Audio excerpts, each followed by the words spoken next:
Hello everyone, it's Old Guardian here. In this Molten Core raid guide for Warcraft Rumble, I'm going to show you the easiest way to take down Ragnaros after all of the buffs. So Meat Wagons nowadays, they burn permanently, they are going to be inevitably destroyed. Ragnaros gets a little bit of immunity at phase changes, all sorts of nasty buffs have been added to Ragnaros, but there's still a great way to kill it. Let's talk a little bit about Ragnaros' mechanics first. Ragnaros' army consists of Dark Iron Miners, Firehammers, Flamewakers, Living Bomb, Molten Giants and Pyromancers, and then there's Sons of Flame and Core Hounds that are summoned on a timer or, depending on phase changes, as a map mechanic. So those Firehammers especially are really annoying, they can just deal a ton of damage. Flamewakers also, they have the backdraft talent, so they're going to hit further and further away as they stay up, and yeah, there's a lot of stuff coming, and Ragnaros is also mining like crazy with those Dark Iron Miners. So you kind of want to have ways to handle those casters, and you would like to be able to limit that mining as well. The main mechanic in Ragnaros fight are lava waves. Whenever Ragnaros takes a tower, he will send a lava wave to the opposite side of the map. So if Ragnaros takes a tower on the right side, then he's going to send a lava wave down the left side, and then that lava wave is going to destroy all your minis there, but not Ragnaros' minis, and it's also going to take all the towers. So then it takes a tower, and if it takes a tower, then that means that it's going to send another lava wave on the other side of the map, and so on and so forth. So you really want to take towers only on one side in this map, because otherwise it's just going to be so many lava waves that's going to destroy all of your ground minis. Note that they don't touch your flying minis, but they can still be really annoying. In the beginning of the fight, Ragnaros is not even present. Instead, there is Majordomo Executus. Majordomo Execute is very fragile. He can be killed with Unbound, Blizzard, Execute. There's a whole bunch of ways that you can kill Majordomo Execute, and typically you want to kill it with something without actually getting your troops all the way there. When Executus dies, Ragnaros appears, and Ragnaros takes back all the towers that you have taken, killing minis in the near vicinity of your towers.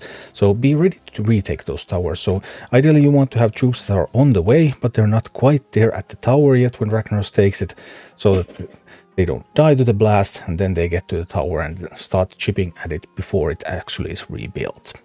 In the first main phase, Ragnaros plays his army. There's those lava waves if you lose towers. Ragnaros also throws meteors occasionally at your towers. And at the end of the first phase, Ragnaros is going to submerge. He won't be targetable, and he's going to summon 4 Sons of Flame, 2 on each side, that are going to start making their way towards your base. The phase 2 begins when the suns start attacking. Ragnaros is submerged. The suns are vulnerable to siege damage. So stuff like Gargoyle, stuff like Meat Wagon, really strong against suns. They can deal a ton of damage to suns. Also, suns are not real bosses, so Execute is another great tool to fight against suns. Suns have a long way to go, so you have some flexibility in choosing where you fight the suns. Typically, if you're pushing, for example, the right side, then you can fight the right side. Suns up there already near the edge of your push, and then you can let the other side come all the way near your base and then engage them there. You don't have to push through the towers or anything, just engage the other side near your base, for example, and then just kill all the suns. And once you have killed the suns, then Ragnaros is going to re-emerge and phase 2 is going to continue. Once you have dealt enough damage to push Ragnaros to phase 3, the final stretch begins. Ragnaros is not going to submerge this time, but Ragnaros is going to summon more Sons of Flame, including one between your base and the chest. And these suns also respawn, so if you kill all of the suns, then more suns are going to come at you. So this is now starting to be a race. Ragnaros will also start casting Meteor on your main base, so your base is going to take even more damage. If you happen to have whelp eggs at Ragnaros, when the phase is going to change, then Ragnaros is going to pop those eggs, and they are going to get some free attacks in before Ragnaros actually starts attacking them. So that's a good way to get a good start on phase 3. But at this point, you need to push a lot of damage on Ragnaros. And I really struggled with this after the Meat Wagon nerf, because previously I was even able to use a level 30 Meat Wagon, buffed by Emperor Torisan's Hubris talent, to just kill Ragnaros pretty much solo, because Meat Wagons survived, and then phase 3 started. I just protected those Meat Wagons and they just killed Ragnaros, and that was it. But now I was no longer able to do that, because the Meat Wagons will burn and they will die. So the main problem I had with the new Ragnaros was that phase 3, how to get enough damage in, because we're in a race. And the solution actually turns out to be just replacing Meat Wagon with Worgen. This is a strategy pioneered by Jubilee from the community Discord, and Worgen deals a whole bunch of damage. You do it exactly like with the Meat Wagons, so you use Emperor Torsen with the Hubris talent. You put Worgen in the boost slot, so you need a rare Worgen, any experience level will do.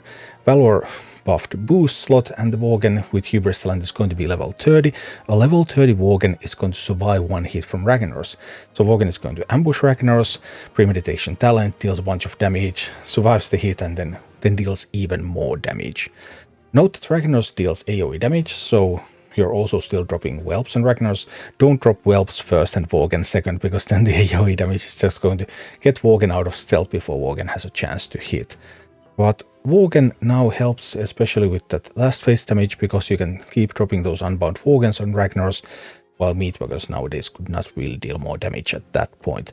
So these are the armies that Turtle and I used to clear this. Average level 25.4 Emperor Torsen and average level 22.7 Jaina. In addition to Worgen, we also have Whelpex and Execute, which can deal additional damage on Ragnaros, and Whelpex are also good to drop on casters, like drop them on Pyromancer blast them, and then they kill the Pyromancer. Here we're boosting one set of Whelpex, and the other set of Whelpex is Epic. We tried to do this because we were trying to get that Meat Wagon strat to work, and we were short of damage on phase 3. But actually with the Worgen strategy, now we're able to kill Ragnaros faster in phase 3, so I'm not sure if boosting the Whelpex is absolutely necessary anymore. But boosting the Worgen, of course, you need that level 30 Worgen for that to work. That is, but maybe you could get by with slightly lower Whelpex as well. It's possible, because we had some extra time here. We're also running Ancient of War, because Ancient of War with the Lightning Rod talent is going to redirect all of those Dark Iron Miners that Ragnaros is going to drop at you. It's also going to redirect Living Bone, but because we're not making a big push anywhere, then that doesn't really matter that much. But redirecting all the Dark Iron Miners has a huge effect on the game, because that means that you have a lot more opportunities to mine. We both have Dark Iron Miners in our decks, so we can mine also those top gold veins, and also we can use Defiance Bandits to really safely take the chest. The only thing that's going to contest the chest are the Core Hounds. We have a Banshee for the Core Hounds. But you won't get into these situations where you're trying to take the chest and then a level 29 Dark Iron Miner is going to drop in and kill your bandits and steal the chest. That just won't happen because of Ancient of War protection. With no Meat Wagon, we're using a Gargoyle to kill the Sons of Flame, but Jaina can also help with Execute. So you can also play something like a double Jaina strategy where you're just going to execute down the Sons. But I really like Gargoyle, and level 25 seemed to be enough to really deal damage to those Sons. Blizzard is another wonderful tool for this encounter, and I have seen Deep Breath used here as well by some people who already have killed Onyxia. Blizzard can kill those casters before they can reach the front line. That can be really strong. You would need a level 26 Blizzard for a single Blizzard to kill a Firehammer, and actually Turtle's Blizzard with Jaina boost here is only 25, so we didn't even have Blizzard at the best possible level, but we were still able to push through. It can still kill Pyromancers, and it still deals a lot of damage to those Firehammers and Flamewakers. The only mini that we don't have in a bonus slot here is the Banshee. Banshee is here to steal Molten Giants, if any arrive, and to steal some of those Core Hounds that spawn. That can also help you protect and grab the chest in the middle. It's not for offense as such, so the level is quite irrelevant here. Sometimes you use the Banshee minis also to tank for you, but in this case you really don't. And also sometimes they are going to go back to the left side. For example, we typically push the right side, and then if they were really high level, they might end up taking that left tower, and I don't want to take that left tower, so low level Banshee is actually even minor advantage here. So those are the armies, and that is the strategy, and this is what it all looks like in action. Alright, here we go up against Ragnaros with the Worgen team. So I have Defiance Bandits here, so I can get some additional gold from the chest. Handling the first Flamewakers, Whelpex are wonderful for those, so I'm going to use Whelpex on my side. And then, now that we have the Worgen plan, that's a little bit different, a little bit faster at lower levels than the previous plan, because Turtle used one Execute on Major Domo and I use one Worgen. And a level 30 Worgen is going to die here, but the Torsen burn is going to finish off Domo. So we had, was it 27, 28 Execute, and the 30 Worgen were enough to kill it. So in this version, we're going to kill it very quickly, and then we're going to take the tower. Whereas previously we used to take the tower and then face Domo while we were halfway through to the next tower, so then our arm would survive and then we would just retake the tower. But this is a little bit different, a little bit faster as well. I'm setting up that Ancient of War protection. Once we have the protection up, then no Dark Iron miners can reach those gold veins. There's that one Dark Iron miner that was already there earlier, so we couldn't do much about that one. I also really want to mine all of those gold veins even up there. I'm trying to find opportunities to mine also the left side and the right side. So left side is typically a little bit easier to mine. That right side, there's a lot of traffic out there, so haven't been able to mine that, but we're trying to keep an eye on it so that we would be able to mine it. Sometimes there's like 3 gold nuggets there and then the enemy gets to mine it, and that is really hurting if that happens. But now, as you can see, we're doing phenomenally well here. The Kobold was no match for the Dark Iron Miner, also Taurisan giving that burn to a Dark Iron Miner. So as long as there is a Taurisan on the board, all of these physical damage minis are just going to deal that burn damage in addition to a regular one, and that's going to be sweet. And just dropping some of those Worgens at Ragnaros. So Worgens, Whelp, Eggs, and Execute are forming the damage that we have on Rag. Now there's another Corehound in the mid, but Corehounds in the mid are one of the main targets for the Banshees, so we can keep stealing those. Sometimes they do get to mine a little bit. And I would ideally want to have that one tower. We're using the right tower still, even though we don't have the Meat Wagons anymore, so we could as well use the left tower if we so choose. But just habit to get the right tower, I suppose. So having that tower really helps, makes life smoother, makes it easier also once the suns arrive. Then you want to fight one set of suns first, or a little bit higher in the map, and then the second set of suns near your base. So as long as the Ancient Protection holds, we're going to just be able to use those bandits. I'm hoping to find an opportunity to mine here. Alright, now it's gone. Finally we get to mine a little bit. That's beautiful. And there's Whelbex here, Whelbex there, some Worgens. Keep dropping stuff on Ragnaros. And now the first phase change, so the Sons of Flame are going to appear. And when the suns arrive, we're going to need the gargoyle to tank them. So I would need to send that gargoyle. Getting those levels, I guess it's fine. Now it's a level 27 gargoyle, so also the Hubris talent can be used like that. So now the gargoyle is a little bit stronger. So Hubris, when there's Worgen, there's bandits, there's miners, there's gargoyle, there's just many targets for it. Also, you have to be careful not to spend it on something that you don't actually want to have those bonus levels. Now another assault coming in. I would need to get to the gargoyle. I need to cycle a little bit, so I'm throwing away the kobold so that I can get the gargoyle. This gargoyle is only level 25, but level 25 gargoyle is still fine. It doesn't actually tank the suns, so the suns are going to ignore it and move on. So that's why I dropped one small ancient out there to tank the sun a little bit so that it wouldn't reach the base. As you can see, it slowed down the sun just enough for the gargoyle to kill it. And level 25 gargoyle was able to kill 2 sets of suns, or 2 suns without dying. So it takes damage from their aura anyway. That went well. And here we overcommitted a little bit, and the Ancient of War protection was down, and yeah, that one ended up hurting a bit. Boom, there goes the living bomb. But it's okay. We need new Ancient protection as soon as I can reach 4 gold.